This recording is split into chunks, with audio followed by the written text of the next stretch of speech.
Hi, everybody. It's Miss Sutter back with you again to talk about another topic.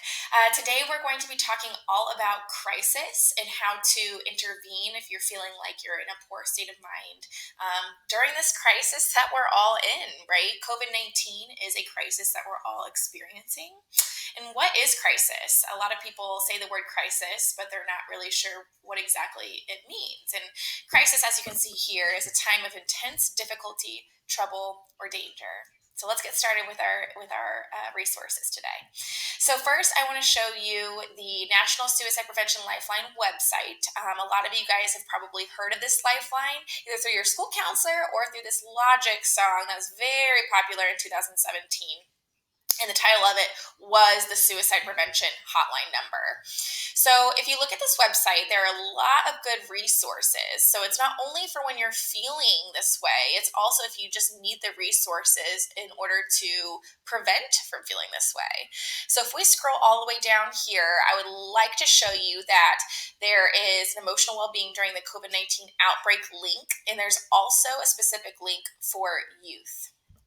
So I'm going to click on the link for youth, and you can see here there are plenty of resources, info that anybody can look at, even if you're a parent or if you're a student yourself, regarding that if you were to be feeling this way, if you were to be feeling suicidal or that you want to hurt yourself, this would be a great website to go to in order to get more information on how to go about preventing anything from happening to you in order to keep yourself safe.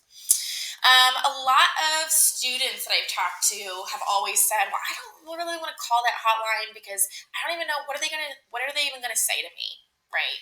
So I found this really cool BuzzFeed News article that kind of outlines exactly what happens when you call the suicide prevention hotline. I thought this could be very resourceful for any students that are feeling a little hesitant or uneasy about calling. But this outlines exactly what happens, what they say, what you're supposed to talk about, etc. Another thing I really want to outline that a lot of students have enjoyed is the crisis text line. This is very easy for anybody to use, adults, students, anybody. It's free, it's 24/7, it's completely confidential. You get to text with a trained crisis counselor.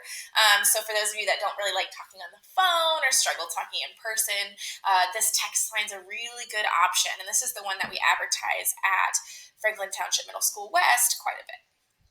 And it'll show you how it works, how to get help today. They have a specific link about coronavirus here. Another one I would like to show you is the American Foundation for Suicide Prevention.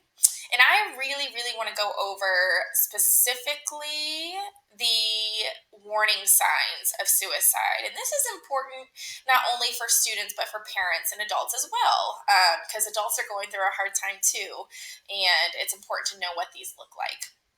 So I'm going to link this with my YouTube video, and it shows the suicide warning signs, the talk behavior mood. It also shows risk factors. So warning signs and risk factors are pretty different, but you can take a look at this and kind of see the difference and see if it triggers any like red flags or red alarms in you about somebody that you love. Another thing I wanted to link is the Connect Safely resources for youth in crisis. Again, this outlines the suicide prevention lifeline that I talked about earlier. It also outlines very specific hotlines for LGBT and questioning youth, drug and alcohol issues, dating abuse, domestic violence, self-harm, eating disorders, etc.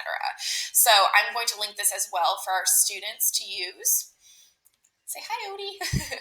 And last but not least, I'm going to link this article, which I think was really valuable and important. And it says how to help someone with anxiety or depression during COVID 19. So even if you yourself are not feeling internal crisis right now, there could be somebody that you love that is. And this shows exactly, kind of what to do, what to say, what to suggest if your loved one was experiencing that at this time. It goes through self-care strategies, which I know Miss Power talked about in one of her videos. So take a look at these resources. Most importantly, hang in there. If you're feeling like you are struggling, talk to somebody. Always talk to somebody, especially an adult that can help. All right. Take care, guys.